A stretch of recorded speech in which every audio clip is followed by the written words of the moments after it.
If you don't like counting calories and you don't want to track your macros, I'll show you another way that you can make sure that your portion sizes are on track.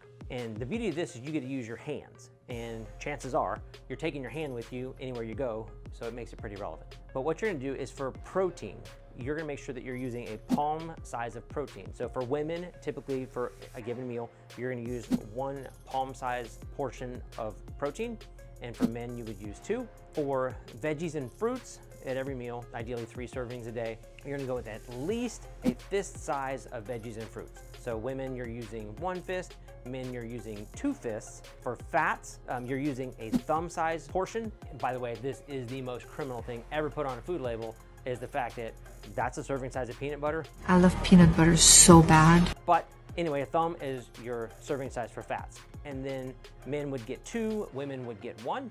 And then the last thing is your starchy carbs. So like rice, quinoa, and that's gonna be a cupped handful.